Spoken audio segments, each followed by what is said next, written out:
Hello, hello. Welcome everybody to another Coffee and Code episode. I'm Alex, your host as usual, and let me know, of course, if the audio quality is fine, if the video quality is fine. I already see a bunch of people in the chat, which makes me super happy. Yeah, what's up, guys? How you doing? Let me switch to my beautiful face. Hello, there you go. We're doing another Coffee and Code, or a Coffee and Tech, I should say. I should do a Coffee and Code episode, but Coffee and Tech is more like chatting and enjoying the moment and spending this Saturday morning, at least for me. What time is it at your place? I don't know. It's a super rainy day. It's dull, gray, cold, so the perfect time to do a live streaming and talk about tech and other stuff and enjoy some good coffee. So I'm gonna take a sip while you guys say hi on the chat. Hi everyone, hello Mas, hello Abhishek, hello Rizwan, hello Danny, hello Boom. You're very welcome, Boombox. I love the nickname Boombox. Thanks for your WordPress plugin development series. Helped me a lot. I'm very grateful. I'm gonna get my usual sip of cappuccino. Today I put some a little bit of chocolate powder inside the cappuccino just to give it a little kick because I need it. Delicious. Mast asks if I'm not in Italy. No, I'm not in Italy. I moved to Canada 7 years ago. I'm in Vancouver, Canada, on the west coast. So it's 11 in the morning of Saturday morning here. So hello everyone. Hey, hello everyone. Oh, Adam, thank you. All the best to Italy. Thanks so much, Adam. I'm very looking forward to seeing you again and talk about Linux open source and come to your office. Like, I'm very looking forward to that when we will able to do that again. Okay, let's start this awesome episode because I have a lot of things to talk to. As usual, you guys can write whatever you want in the chat. Probably we're gonna have some trolls and stuff, but I'm gonna try to ban them. Just ignore them. It's fine. A lot of people are at home now, so they have a lot of free time to bother everyone else, but it's totally okay. What I'm gonna do, I'm gonna mostly ignore the chat just to not break the flow. And then at the end, I'm gonna read the whole chat and answer all your questions. I already have a bunch of questions. You guys wrote me a lot in the previous video, which makes me super happy. Please keep asking and sending your questions, but let's jump right into it. So let me switch to the setup. Okay, just a quick heads up. I published yesterday late evening, so almost like late at night, a new Gutenberg tutorial. In this one is like super short. I show you how to implement the alignment toolbar, and we're at episode 12 of the Gutenberg series. I'm thinking to do a total of 20 episodes, and this is the overview of all the episodes that we have. I don't know if I cannot zoom here, but maybe I can zoom my screen. Yeah, can you guys see it better? I don't know, probably, but yeah, okay, it's a little bit small, but in the next episode, we're gonna complete the alignment toolbar. I'm gonna show you how to actually get what you saved in the alignment, change the alignment of the text, and how to extend a little bit the block controls to have more options in there, and how to separate it for the title and description. We don't want to have the same alignment for both, of course. Then on episode 14, we're gonna take a look on how to load asynchronously posts. So we actually gonna use some React inside the Gutenberg component in Gutenberg block to dynamically pull the posts.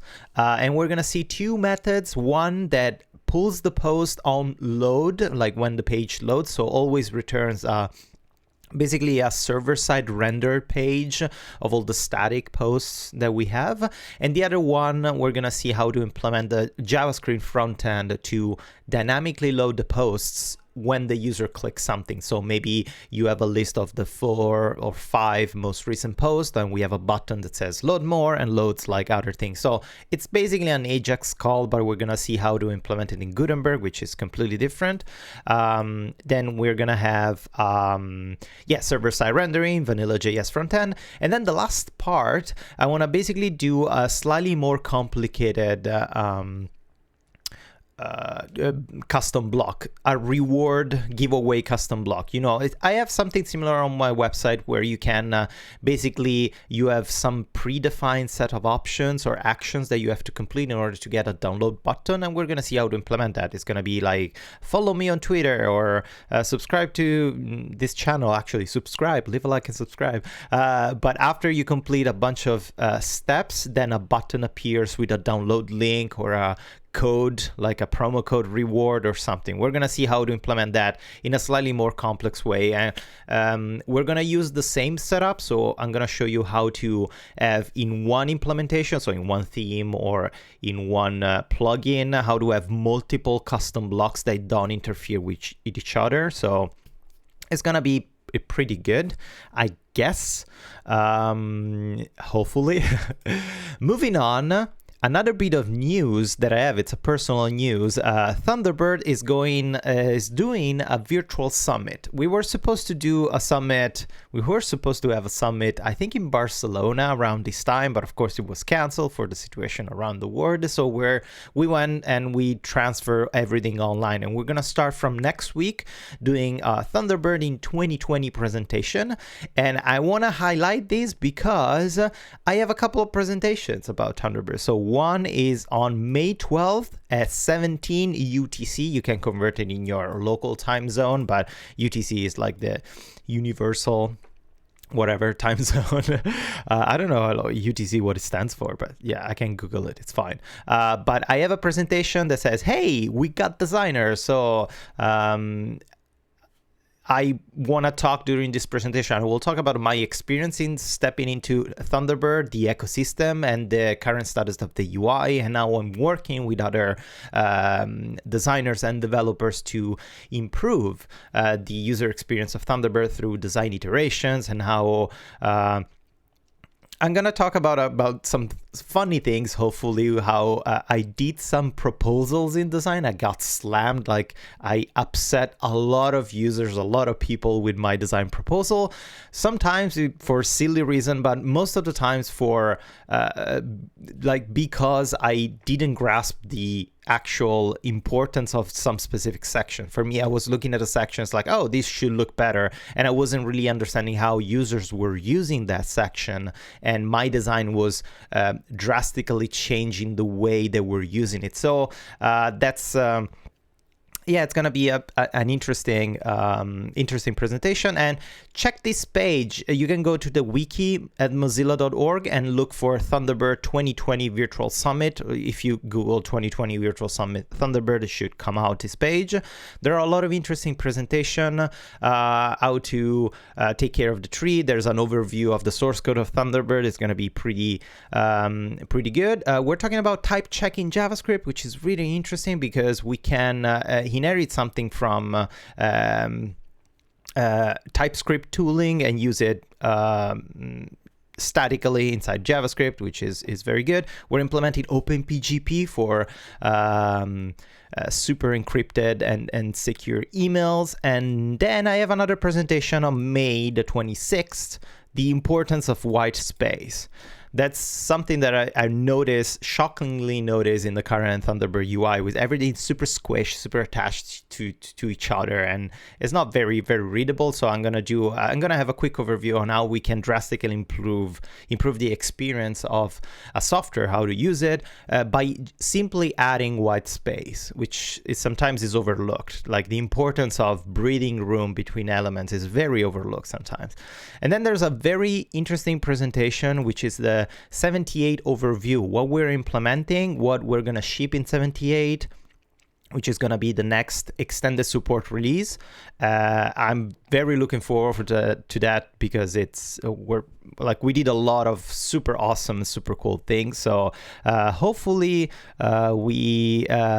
you guys will enjoy it and you can participate. There's the link in this page, is a status meeting room we're gonna have via Zoom. Everyone can join. It's completely free, and come and check my presentations. It's gonna be super cool.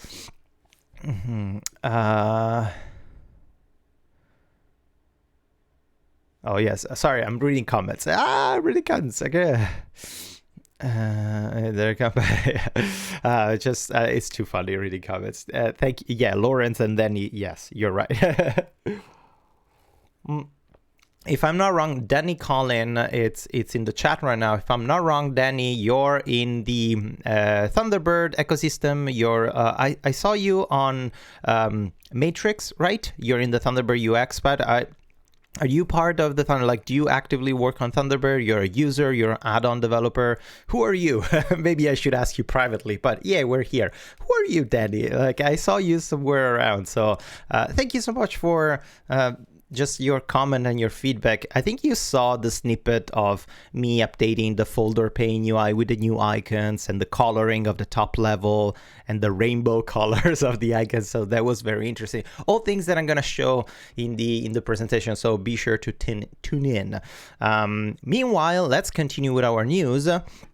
And there's another interesting article. It looks like, okay, Danny says that he's a Sumo support at Mozilla, a contributor mainly. So thank you so much, Danny. You're awesome. Continuing on with the trend of Mozilla doing awesome things, Mozilla released a blog post just a couple of days ago talking about how the apps that Mozilla listed on their privacy not included guide are getting better, and it's probably because of the guide that Mozilla did. So what Mozilla did basically, that was this old article, not really old, but it's not even an article. It's a guide on all the currently trending or used video conference tools, and they did an analysis on which one is the most secure and which one matches some basic security criteria in order to be safe for you and in order to use it. And the security criteria are mostly 5, like if it supports encryption, has security updates, if suggests or requires strong password, how to manage vulnerability, and the type of privacy policy. So they did all these sort of things, and pretty much all the most common used apps are here. Messenger, there's Discord, and since the release of these sort of overview, a lot of these apps, especially Discord, they reach out to Mozilla and they started implementing the things that they were missing. So it's great. Like, I think I love this fact, like, other than being able to discover these other options that I've never heard before, like Blue Jeans or what was this one, Doxy.me. Well, Doxy has a 2.5 on secure, so you shouldn't use it anyway, but it's interesting to know that there are a lot of these different options. But it's awesome that this type of overview and article made by Mozilla is not a direct hit or a direct criticism to these sort of tools and companies. It's more like, hey, these tools are used by a lot of people, so let's see which one is better and let's see how they could be improved.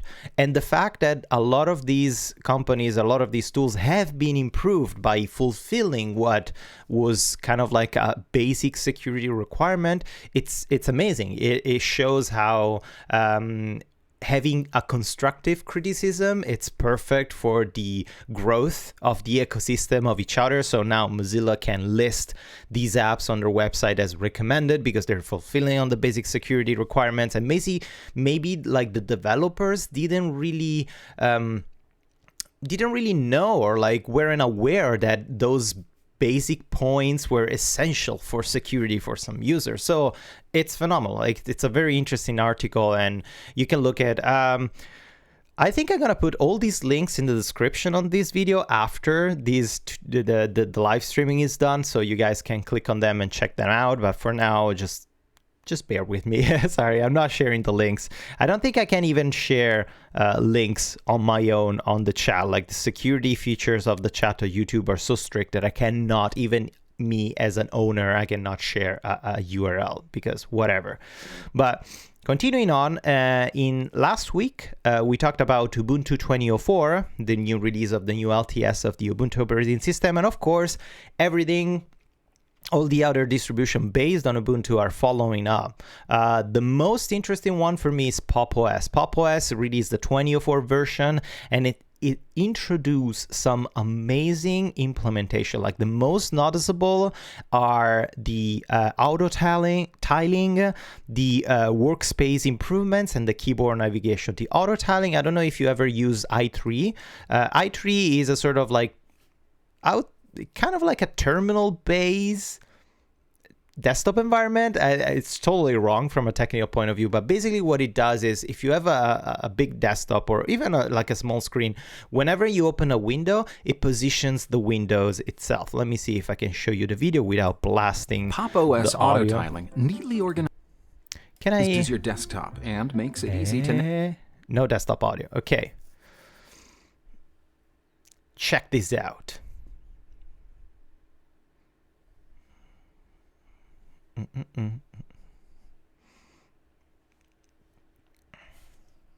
Yeah. See, when you open an application, automatically they resize the tile and it reorganizes everything to fulfill or to use the maximum space available for your screen. This is amazing for very large, like curved monitors, like those 32:9 screens, or even for small monitors where you don't want to change workspaces or jump back and forth, or just constantly having a full-size Windows that covers everything, and you have multiple windows open and you don't know which one you can use or cannot. This is amazing. It's literally i3. They implemented this on a graphical user interface, and you can also drag and drop and move windows independently. So this is an amazing implementation that I really, really like. I'm gonna probably... So currently I have two Linux computers. I have the desktop, which is this one that I'm using right now. It's an i7 processor, like 8700, 7700. Actually, I don't remember. Let me check my specs. They're right here. Yeah, it's an i7 7700 CPU. I'm thinking to probably during summer to upgrade it. I'm gonna put a 1 terabyte NVMe, and I'm gonna upgrade to an AMD Ryzen or something. Just I'm gonna upgrade the motherboard and the CPU just to have more computing process. And then I have the laptop Gazelle, the Gazelle laptop, which is phenomenal and it's just a blast to use. I think I'm gonna I also have Elementary OS on the Gazelle, and I had Elementary OS everywhere because of the app development. So I needed to code Sequelor and Taxi and Akira all on Elementary OS, and I wanted to have that experience, and I didn't want to have any compromise. Now that those apps are out, and they're partially, or the majority of those apps are packaged as Flatpak or Snap, and I can also develop those apps in another desktop environment because the theme is integrated into those Flatpak snaps. I can have another Linux distribution and code those apps without relying 100% on Elementary OS, which is still my favorite operating system because it's like so clean. It just removes the necessity of customizing anything. But I think I'm going to install Pop! OS on the Gazelle, and I'm going to just develop there. I'm very also curious to see how it performs in compiling Thunderbird on that 3 years old hardware, but with Pop! OS, it's gonna be phenomenal. And yeah, I really like Pop! OS. It's one of the various distribution. Oh yeah, dark mode on the web, it's supported. Yeah, look at that. It's one of the few distributions based on 2004, which I'm really excited to try. I'm really looking forward to try. So yeah. Moving on, another awesome news in terms of open source and free open source software. ProtonMail. ProtonMail is an email provider that has calendars and apps for iOS, Android, blah, blah, blah. Also, the Android apps now is completely open source. So ProtonMail now offers all these apps, like the web application, the iOS, the iPad application, the VPN, the Bridge app, everything that they build is completely open source, and you can check the source code. This is amazing because ProtonMail is a profitable company.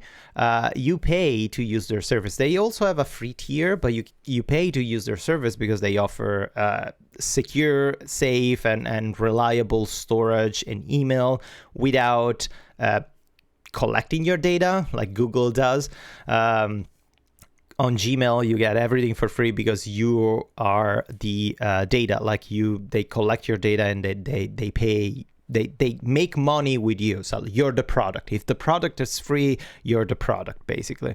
ProtonMail is one of the many alternatives to Gmail and as a pretty tight ecosystem, but it's completely open source. All the apps are completely open source. This basically prevents anything bad to happen, because when you install an application on your phone, you don't really know what it's doing. And sometimes we have these leaks or we have these security breaches and news there. Oh, there's a 0-day vulnerability in this application because, and it's been around like for 3 months or 4 months because no one knew. And it's like no one knew that application was doing that. Or sometimes we have applications that are actively collecting your data, recording you, and we don't know that because the source code is not, like, we cannot read it. We don't know what those applications are doing. The fact that all these apps made by ProtonMail are completely open source, it's an amazing achievement, and it's highly recommend. If you're looking for an alternative, you should check ProtonMail. It's a very good service, and I love all these things they're doing. Hey, they're doing also an OpenPGP implementation. Yay! Which is phenomenal. Moving on, there's a little bit of news. So this is more related to the setup that I have on my channel. So basically what I'm doing right now, or what I usually do when I record tutorial, I'll do this live streaming, I do it with a webcam, a Logitech 920, which is just a USB webcam, plug and play. You open it in OBS and it's okay. I do some color correction, and let me switch to a full screen. I do some color correction because I don't know if you notice, like the yellow here, it's a little bit desaturated.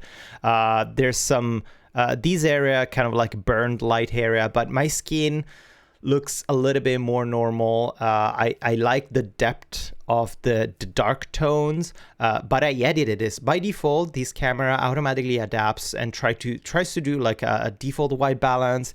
You can see the background there. It's a bit blurry, but not too much. It has a decent depth of fields, but the best thing to do, especially when I do reviews or when I talk about something that is not live, I use G7X or I use my Canon T6i. That they're proper DSLR with a full lens, and they like the quality is way better. Of course, there's like better gamma, better color depth, better depth of field, and all these other good stuff. Using those DSLR cameras as a webcam, it's been one of the many dreams of everyone, but there are a lot of limitations, like the signal to process has a massive delay because it comes out as an HDMI input, like full unprocessed HDMI input.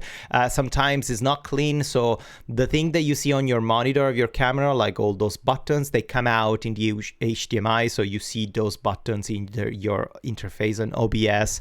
It's not great.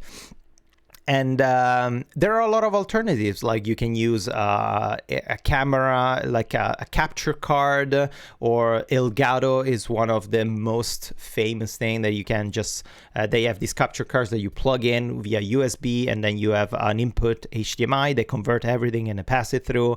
But those solutions are not super, they're not great for many things. For example, I bought this camera, this camcorder, and this is the Vixia HFR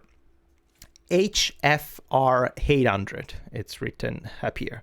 I bought this because it's 1080p, 60 frames per second, and has like a full HDMI, like a micro mini HDMI out, and has the charger port.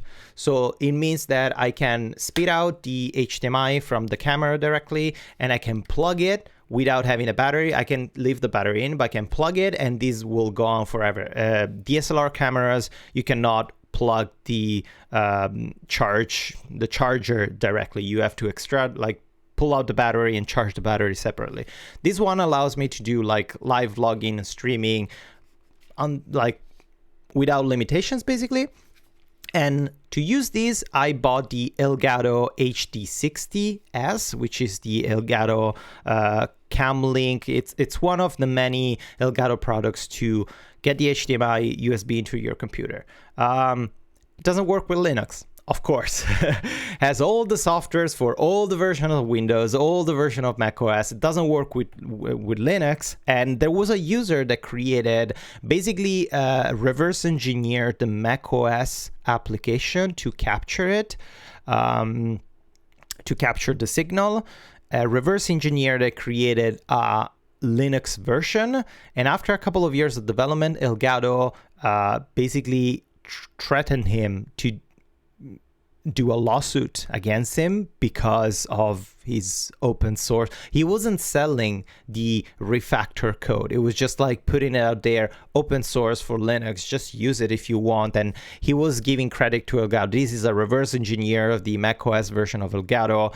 And instead of maybe hiring that guy or using the source code to actually create a out-of-the-box Linux compatible firmware software, whatever thing for the Elgato capture card, Elgato decided to shut it down. Like, don't do that anymore or we're gonna sue you. So that guy is just like, I don't want to have anything. This was a passion project for me. Fuck that. So I sent my Elgato capture card back. I said, this is bullshit because it doesn't work with Linux. And I went online and looked for cheapest capture card ever, and I found this. This is the Pluggable Nix capture card. It costs $100, less than $100. The Elgato HD60 costs $250. By the way, I used it also. I tried it with my macOS. Wasn't working with OBS. Which is stupid. But this is it. This is a super neat and slick capture card, which you plug it via USB into your computer, you add your HDMI, and it works perfectly. You can connect your camera. I did some tests, but I need to do some pretty heavy color correction because the HDMI output that comes out is some weird vibrant color, so I need to fix it mostly. But this was working pretty much properly, and now this is the news that I wanted to talk to you about. Canon released a beta software that allows you to directly connect. If you have one of the many supported cameras, mostly the recent or the most powerful version of these cameras, like the DSLR, the power shots, you can connect them directly via USB. And a lot of these newer cameras have USB Type-C, so the connection is very fast.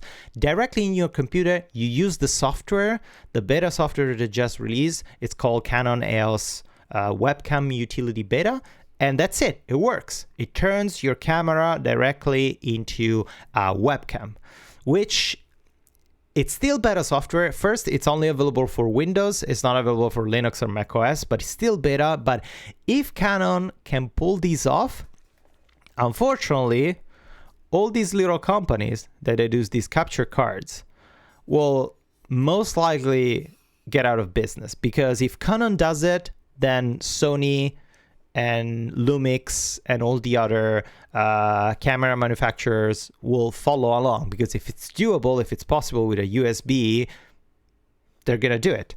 I saw some videos of reviewers using Windows to test it. The delay between the camera, the footage, and what comes into your computer is still a little bit rough. The capture card is still better from a certain point of view, but it's getting there. But yeah, if you need some sort of solution like the pluggable performance here, it's just $100 and it's perfect for streaming. Actually, I don't know if you wanna see it. Like, I could connect it right away. Should I do it? I don't know, because it's gonna crash my connection. Let's do it. Okay. All right. I'm gonna plug this as a USB type C here in my computer. So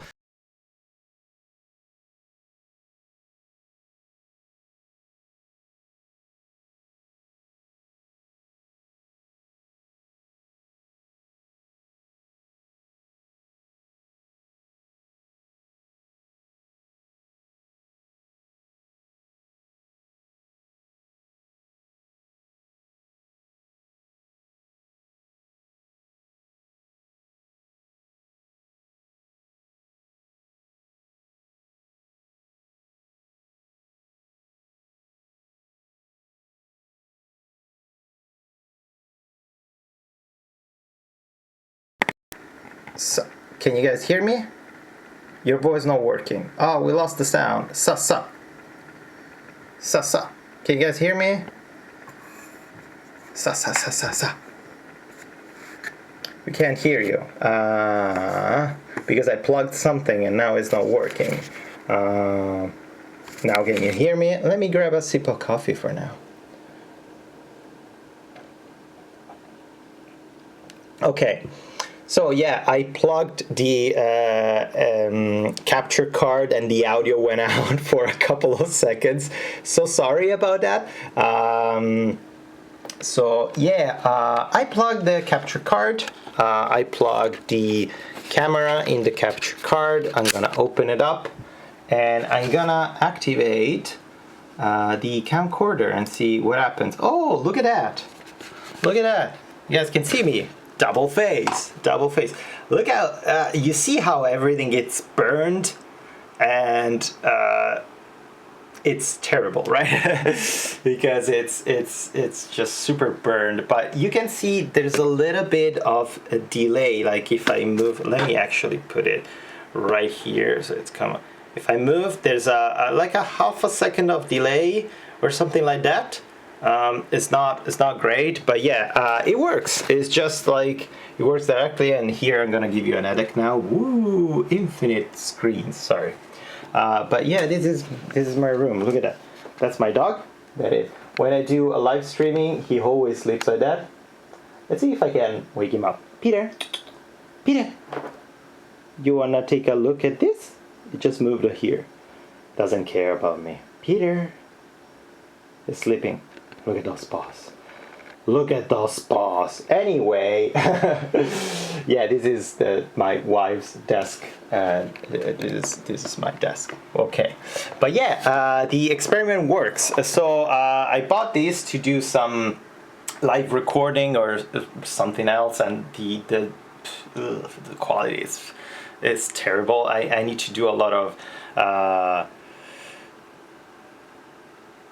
yeah. It needs a lot of post-processing and a lot of other things. Instead, the webcam that I calibrated properly, it works.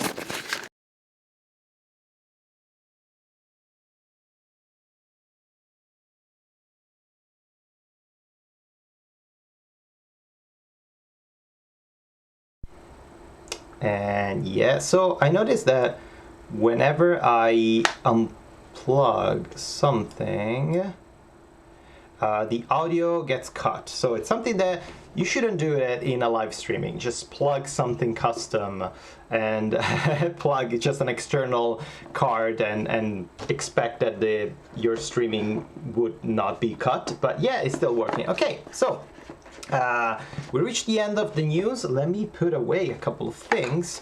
You guys can hear me now properly. Yeah, the no audio again was like the no audio came out, like went away for a couple of seconds. But we have some questions from the audience.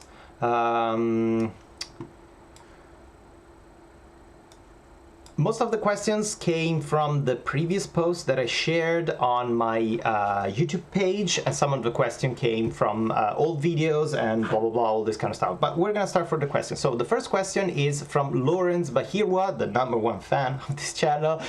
He asked, while learning Vala, what was the eureka moment for you? Something I feel like I get it, and then I don't.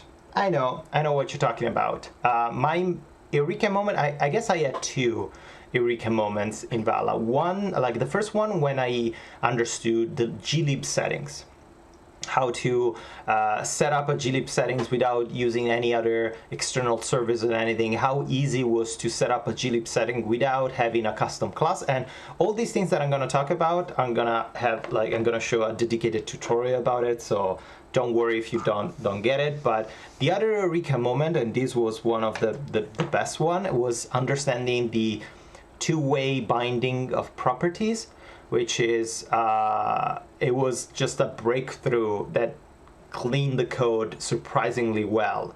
So for example, you have an input field, and when you edit the input field, that new value should update an external object. But then if you manually edit that external object, the new value should update the input field. And in order to do that, I was doing input on change the stupid element on change the stupid input. So I was having the same code basically interfering with each other and updating the same value on from two different directions. Instead, Vala comes with a two-way binding, so you can bind a value to another value with just one line of code.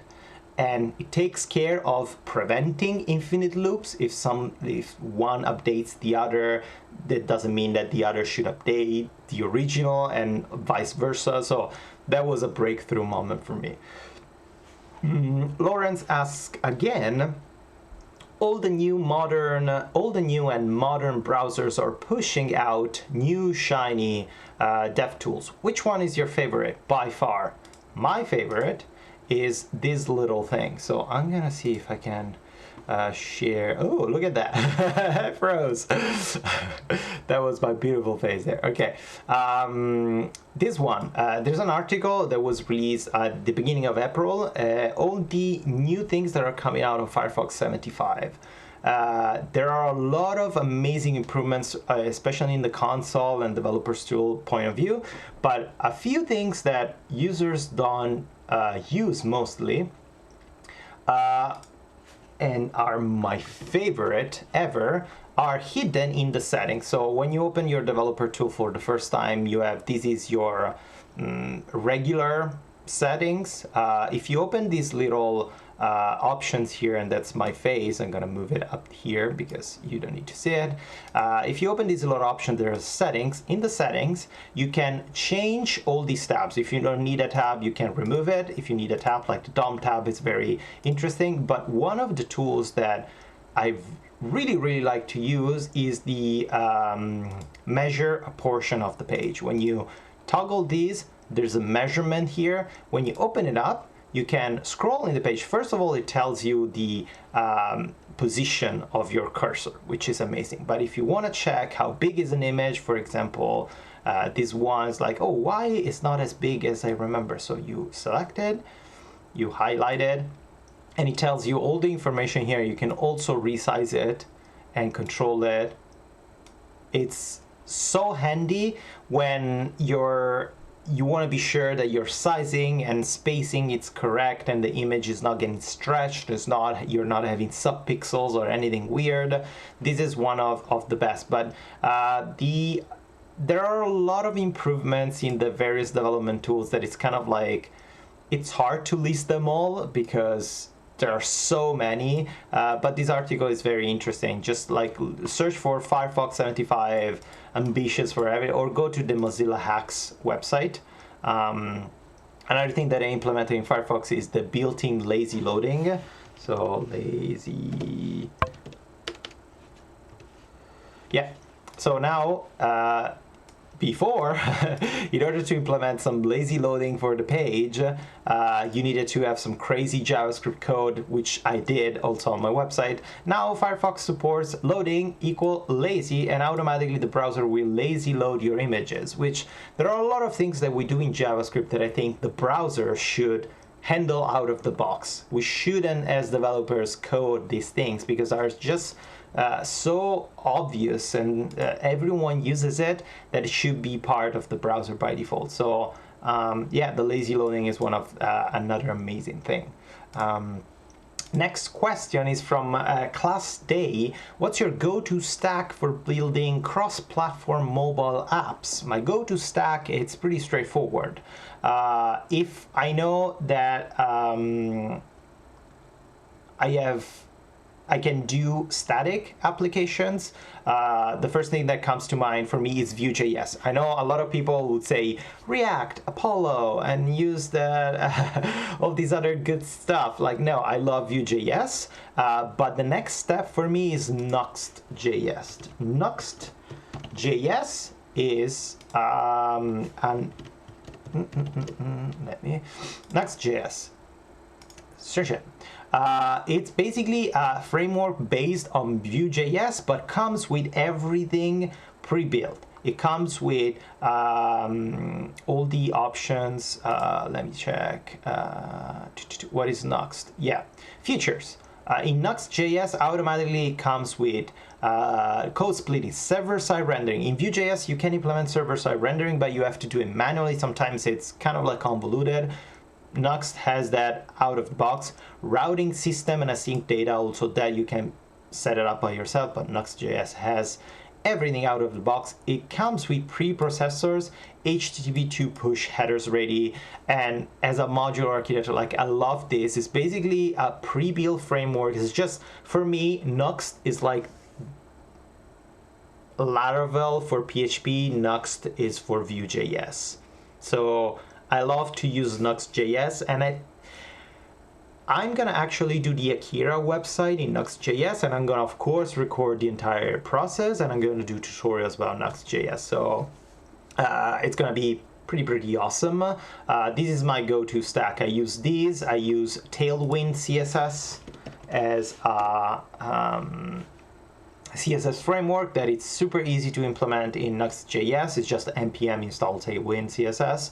And it's super modular. I just love these two things. If I need a database, it depends. Depends of the necessity. Sometimes I go with a NoSQL database, like, I don't know, you could go with MongoDB, or if you need something very simple, just an SQLite, whatever, or something, what was the AWS database, a NoSQL database, I don't remember, but otherwise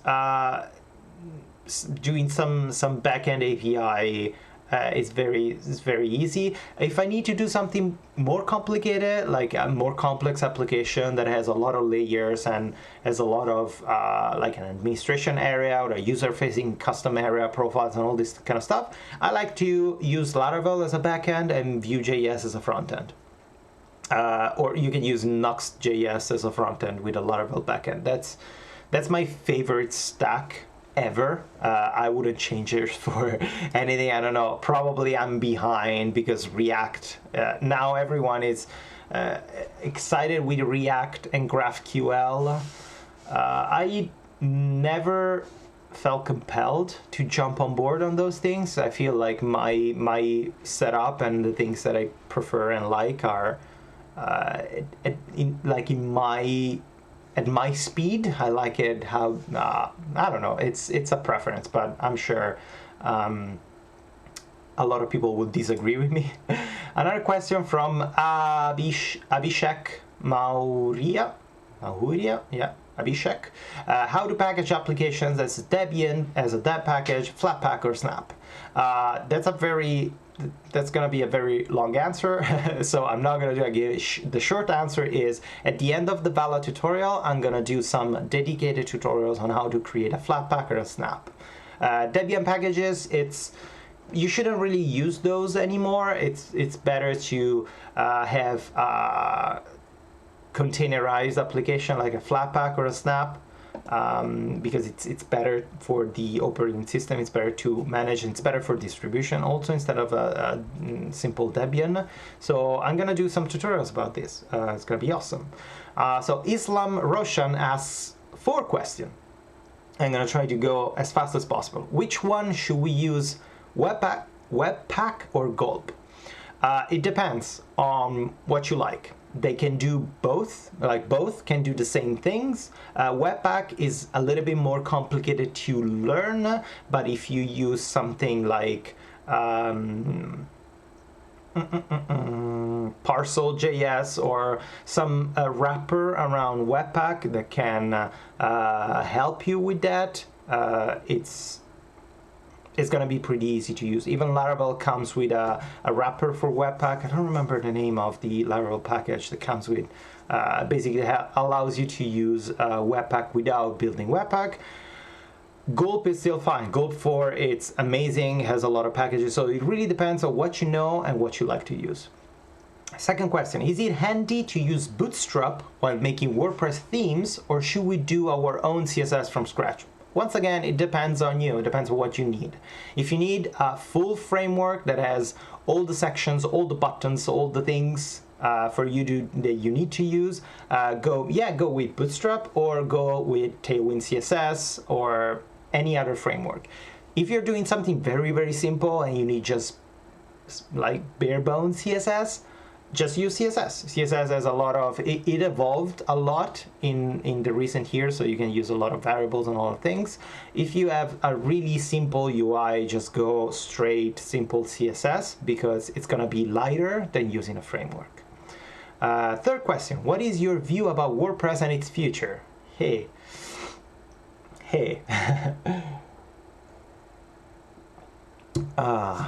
WordPress future, I don't know.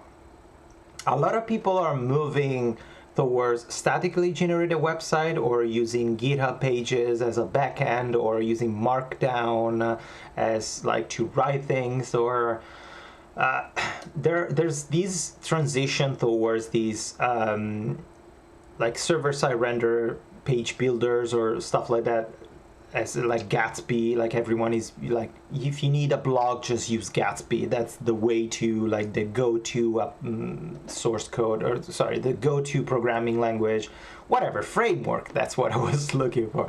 The thing that WordPress still has a very solid stronghold is the fact that WordPress has been around for many, many years, for decades. And users that, especially non-technical users, like non-developers, they need to update a website, you cannot ask them to, oh yes, go in your Markdown editor, edit a page in Markdown, then push it to Netlify, and automatically your website will be updated with a new build of a static generated page. No, regular users will not do it. Regular users need an administration area that has sort of like a word processor type of feeling, that when they're writing a blog post or updating something, they need to see the preview before publishing. WordPress has a lot of strengths in that term. The transitions to Gutenberg is still not my favorite. I think there's still a lot of friction going on, and they're trying to improve it, especially in 5.4. They improved it a lot, but it's still not quite there yet, and I think it got hit. I don't have any data or anything to back my thoughts and my guesses. These are just like random guesses, but I think for the general user, the non-technical users, WordPress will still be kind of like the king of CMS, because what would you use? Joomla? Drupal? God, no. And WordPress, out of the box, it's fast, it's like from a user's point of view, not from a developer, from a user point of view, you install WordPress, you click appearance theme, you install a theme, you have a fresh new website, and you can just write, and that's it. That's the strength of WordPress. Mostly doesn't require any development work in order to have a fully functional website. That's their strength. So and it's better than Squarespace or Wix.com. Don't use those shit. But yeah, I don't know about the future. We'll see how it goes. I think it's losing a little bit of ground, but we'll see. Last question from Islam. Please tell us about how to make the user experience better. That's a very, that could be a very long answer. I'm gonna do some videos about user experience, I guess. Yeah, I want to do some videos about user experience. What is user experience? How to determine if it's a bad or good UX, and how to improve something not well done. Yeah. Last question, we got OK Mete Ozdemir. He says, I know it's not a Q&A question, a Q&A session question, but can you make a tutorial about WordPress coding standards? Implementing ESLint, StyleLint, PHP Code Sniffer, and prettier tutorials for Visual Studio Code. It's overcomplicated installation and configuration for beginner. It will be great. Yes, okay, I will definitely do those videos. I think I'm gonna do like a mini series on how to set up VS Code for a specific environment. The good thing about VS Code is that you can have multiple workspaces depending on what type of project you're working on. So if you're working on a Vue.js centric project, you can have just activate all the packages and all the extensions to properly work with that. If you're working on WordPress, you can have like PHP code sniffer, ESLint, and all the other good stuff. So if you're working on Thunderbird, you can have Prettier and all the other C++ and blah, blah, blah. So yeah, I'm gonna do some tutorials about that. I'm gonna make them super easy, hopefully, to follow. But yeah, so let me check some questions. You guys wrote a lot in the chat. Other than the audio problems, I think it's going pretty well. Yeah, I see there's a little bit of a delay with my voice. I shouldn't plug extra things in OBS while I'm doing a live streaming. That was very silly of me. But yeah, Pop! OS is great. I'm using 19.10 and going to update to 20.04. Yes, Mess, you're totally right. Joseph Dickinson is it's a cool merger or a tiling window manager into GNOME for sure. Then we'll see these one a lot of desktop in the future. Yes, I think like talking about Pop! OS tiling, I think since it's based on GNOME, I think other GNOME-based desktop environments will implement that, because I think it's very helpful for, especially if you have a large screen with multiple windows. It should be good. Then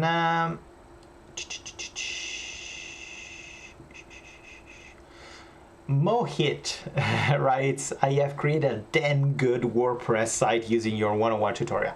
Yes, that's what I like to hear. Please do example of the two-direction binding. Yeah, I will do it in the Vala tutorial. Nathnix. I'm gonna do example of the G settings two-way bidirectional bindings. It's gonna be like super awesome. Mass asks, what is the best way to learn Vala for non-programmer? From basic, if it's possible, or I need to learn something else before. No, Mass. Vala, it's a very easy language. It's very easy to read, actually, to understand. It's very contextual. It's very yeah. It's like especially for me. Like I come from a background of PHP, object-oriented programming. So if you have a little bit of that knowledge, Vala is going to be super easy to pick up. But even if you never did anything like that, it's pretty straightforward. I suggest you to check my Vala tutorials. There are just few videos. I'm going to continue those in the following weeks, but try to follow those. If they're too complicated, let me know. I will do like I will go back and do a more like intro to Vala for non-programmers. But I think it's a very easy language to learn. It's very powerful and can get a little bit complicated, but it's very clean. It's not overcomplicated. You don't have all those weird paradigms coming from C# or C++. It's very good. It's very good. I want to create I want to learn how to create simple apps for Linux. Yes, me too. Lawrence says, yay, Akira website tutorials. I love to see your thought process. Very therapeutic and no. Therapeutic? My thought process is therapeutic? I don't know. My thought process is, oh, this is cool. Let's see how it works. Oh, no, I hate it. Oh, no, wait, it's good. Oh, fuck this. Oh, no, that's good. Ah, shit, I'm the worst. That's my thought process. And then something decent comes out. Yeah, it's not therapeutic at all. How about WordPress as backend? WordPress as a backend, it's kind of weird because the database of WordPress is not the best, in my opinion. It's very small and optimized, but it works best for WordPress. So if you have WordPress just as a backend and then you want to get the front end in full Vue.js or Nuxt, you have to create a lot of APIs called to the REST API, or yeah, maybe have a second layer on top of GraphQL in order to fetch the data from WordPress. It gets overly complicated, which in my opinion would be better to have. There are a lot of composer packages for Laravel that offer, that they come with a built-in administration panel for Laravel. So you could have a sort of like administration panel built in Laravel that it's very similar to what WordPress offers, and then the front end, it's not done. So you can connect it to whatever you want, and that's way better in my opinion, especially because you can control the database, you can change things up. As soon as you need to something slightly different in the front end for the WordPress backend, you're screwed because it's not super flexible from that point of view. Alexander Mogren, you are the best. No, Alexander, you are the best. You're breathtaking. So I'm not. Paramjeet asks, is Node.js is better at backend? It depends. I've never been a fan of Node.js based application, like full Node.js based application. Node.js, I like Node.js to use as Lambda functions. Like you create a small Node.js application that lives on a server that gets called and process something and then spits out the results. I like Node.js to do these small self-containerized application. I don't like Node.js to extend and make it like that big. I don't know. It's a personal thing. Abhishek asks, resources on GJS or GTK programming, any plans to any tutorial? Never used GJS, GTK programming. But in my Vala tutorials, I'm using GTK as a toolkit, so I guess it's okay. It's like similar to that, but don't use JavaScript for desktop environment. Don't use that for desktop application. No Electron shit, please. Lauren says, I like how you refactor time simplify large problems. Refactor time simplify large problems? I didn't understand, sorry. Okay, Mohit asks, which language is dominating the market in 2020-21 according to you? According to me? Whoa, I don't know. I don't follow these stats. I guess JavaScript. JavaScript took over the web. And if we talk about JavaScript, we're basically covering everything. We're covering React, Vue.js, ES6, Nuxt, all the frameworks based on JavaScript, Angular.js, like everything. So I guess JavaScript is the top application. I don't know in terms of backend or object-oriented programming. I think like, I don't know. Well, we know from recent news that COBOL went back in the under the spotlight, right? But yeah, Lauren says Jarvis misses you. Yeah, I miss Jarvis too. I'm very busy. Hope to see some new tutorials soon as when you catch a breather. Thank you. Yes, I need to chill a little bit. Thanks for your response. Ha ha ha, Abhishek. Yeah, no, you're very welcome. For the rest, let me take a sip of coffee.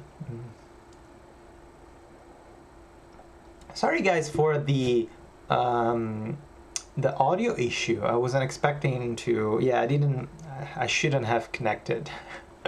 That stupid thing. But other than that, as usual, if you guys want to support the channel, other than subscribing, give it a like. We're very close to reach 80,000 subscribers. Help me to reach 100,000. I have this wall here. I want to put my 100K button.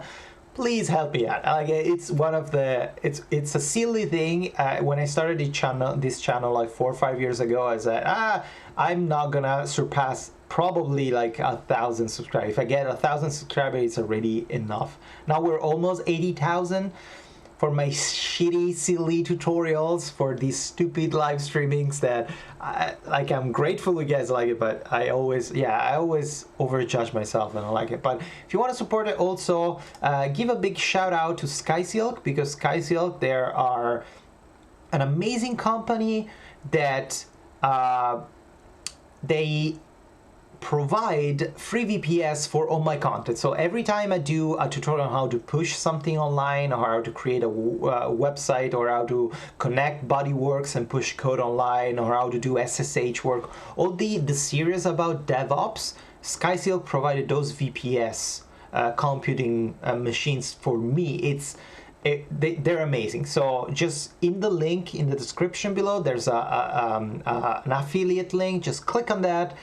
If you want, just sign up, create a free VPS, or create a VPS with a massive discount.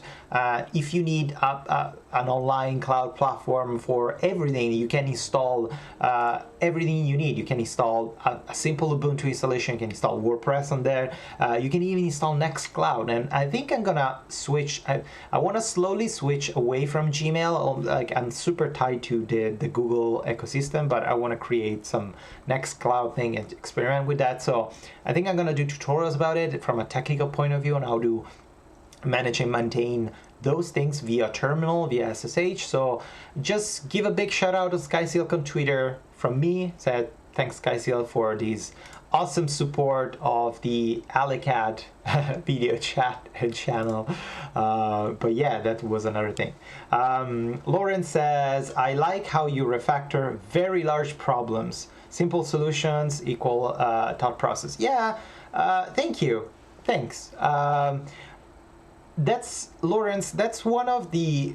I think that's one of the strength and weakness that I have at the same time. Like, I like to get something like a very messy code and try to simplify it and streamline it. But from the other point of view, I'm not able, and that's one of the many limitations that I have. I'm not able to start immediately with a simple streamlined code. I'm usually very messy when I code. I do a lot of things, and then when I reach a point where maybe the application or the page that I'm working on works, then I step back, I look at it, and I refactor it. So I tend to do a lot of refactor because I while coding, I learn better approaches, or I realize that what I thought before doesn't really translate or work best with the current situation. So I tend to refactor a lot, and it's hard. It's really hard for me to think of, I'm gonna do this implementation with ABC, and at the end I have ABC. It's very strange for me, that type of process. So sometimes I'm slower than my colleagues because I need a lot of time to rethink about the things that I coded. So that's not great. How's your quarantine going, by the way, Mohit? Mohit, is going great. One of the things that I decided to not talk to about in this channel is about this pandemic situation. Everyone is talking about it. I'm not going to talk about it. So if you look at me, if you see me smiling, it means everything is great. So that's it. Oh, Abhishek made a donation, 20. What's the currency, Abhishek? What's 20 what? I don't know what's this symbol. What is this? But thank you. Thanks for the donation. Oh, Alexander, subscribed. Thank you, Alexander. Weren't you subscribed? You're awesome, Alexander. Ashraful asks, can you please tell me which programming language is best for desktop applications developer? Your tutorial is really helpful. I watch all your WordPress and Laravel tutorials. Thanks. I should go back on Laravel tutorials, actually. Too many things. Best programming language for desktop applications development. My favorite things, if you're doing multiple OSs, so Windows, Mac OS, and blah, blah, blah, Python, Rust, C++. If you're doing just Linux, I will go with Vala because I like it, but Rust is also very, very powerful. But I would say Python is kind of like the safest choice if you want, but I'm not super expert in desktop application. The only experience that I have it's in Linux desktop applications with those, so I like Vala because it's the easiest for me. But a lot of developers, they like Rust or still like C++. Can you tell it? Oh, Abhishek, it's in your rupee. Thank you so much. You're awesome, Abhishek. You shouldn't have done that. It's fine. Mohit asks, can you tell us about your life? I mean, what do you do apart from YouTube? I mean, any job in software development company or anything else? Oh, Mohit, you don't know that? I work for Thunderbird, for Mozilla. I developed the email client Thunderbird. I did some vlogs in the past, like in my YouTube channel. If you go into the playlists, you can see the vlogs, like vlogs and updates. It's called the playlist, I guess. And I talk a lot about my life, what I was doing before, how I grew up. I grew up really poor back in Italy. I didn't have any fucking money. And when I moved to Canada, my journey of becoming a web developer, I already did those videos. I don't know if I didn't have many views, and I think it's kind of like I feel silly in talking about my personal life on a channel, because I do these tutorials on YouTube and I talk about technology and open source, and I think people, that's why they subscribe to my channel, because they're interested in the content of tutorials of tech and other things. If I start talking about myself, I feel like, do people really care? Like, if I go and watch a video for tutorials, then this no one comes and say, hey, my life was blah, blah, blah, blah, and I do this, blah, blah, blah. Like, who cares? Like, I don't think I'm that interesting as a person. So, but let me know, like, leave a comment, like every YouTuber does. Leave a comment, leave a like and subscribe, and let me know if you want me to talk about this. I don't know. Is it interesting? Check those vlogs if you want, but yeah, my life is not that interesting. Mirage, how's the Thunderbird redesign going? The screenshots you shared a while ago look really good. Thank you. It's going very, very slowly, but there are some sections that we implemented. I'm going to talk about those in the virtual summit that we're going to have. What's the process of implementing it? Especially like Thunderbird, it's a massive application. It's just like a monolith. And it's very hard it's impossible to actually do, okay, let's do a swipe and redesign everything from scratch and done. You need to do small sections and be sure that you don't break anything, you don't break any backward compatibility, you don't affect any add-on, you don't destroy how the user use your application. That section maybe use it in one way, and a million other users, they use it in 10 times, like 10 different ways. We also have an average of 9 to 10 million unique users per month on Thunderbird, which if you change one comma, you can upset a lot of people. So it's very hard to just completely do a redesign, but we're moving towards there and we're trying to be thoughtful. I'm going to talk about that in the virtual summit, so check it out. Denny asks, now that we have Gecko View, do you think there's more interest in even mid-long term to bring Thunderbird on mobile? That was discussed in the Thunderbird developer meeting that we have once every 2 weeks on our dev call. We have actually a lot of supporters and users, or the users that donated to Thunderbird. One of the most recurring questions is to having Thunderbird on mobile.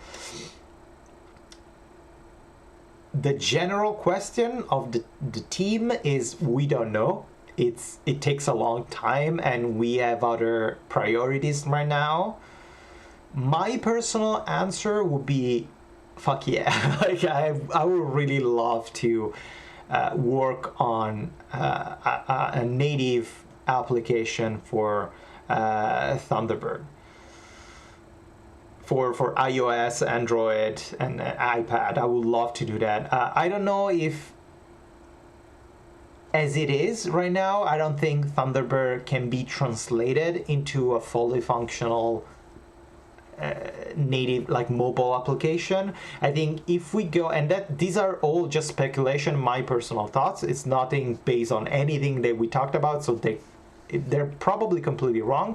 But I think if we go that direction, if we decide one day to do mobile applications, I think we will start from scratch and build something in native scripts, or actually do an iOS application in Swift, an Android application in whatever fucking coding language Android apps are, stuff like that. So I think we're going, it's gonna be a lot of like splitting our efforts, but I think we will go the native route. And if we don't go the native approach, we will probably use native scripts, or a framework that allows us to use JavaScript to build to spit out native application stuff like that. But I don't know.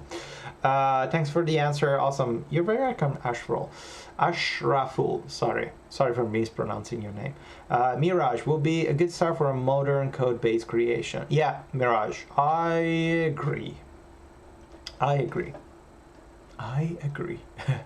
right.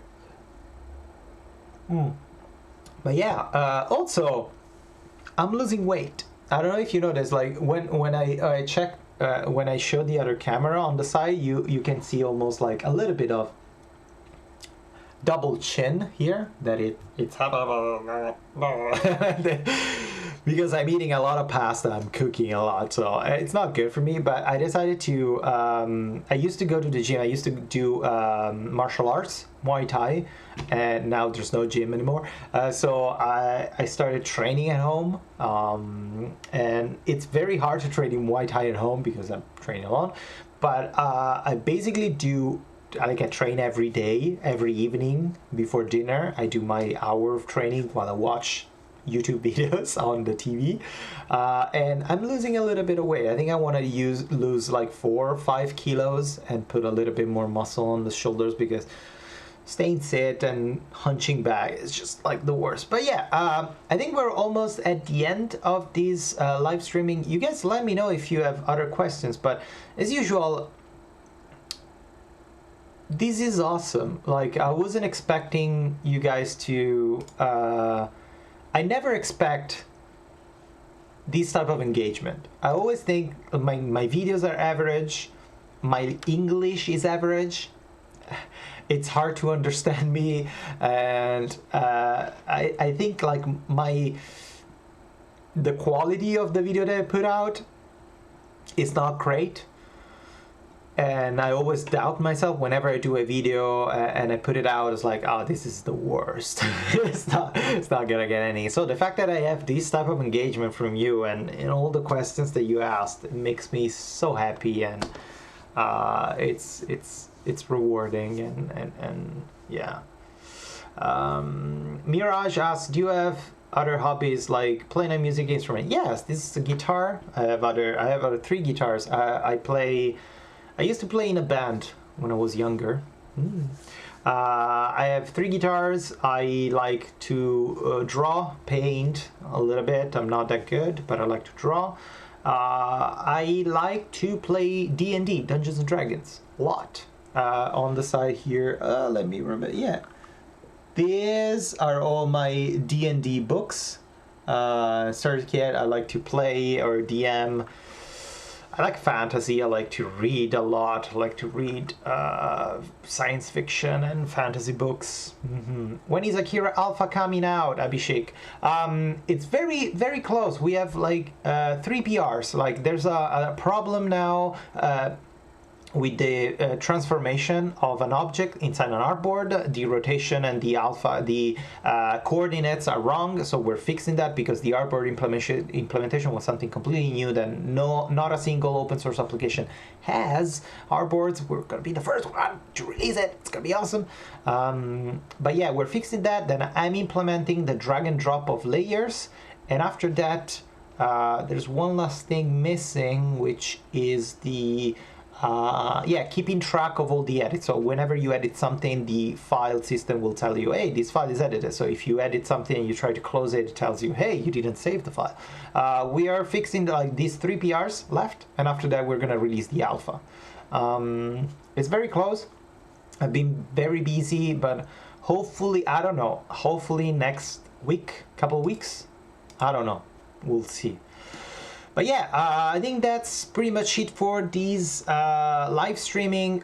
Thank you so much, guys, for your support, your question. As usual, write comments below. Ask me more questions for the next one. I don't know, probably next weekend we're going to do a new episode of the Nerd Continuity podcast, so you can listen to me and Chris Perko chat about random things.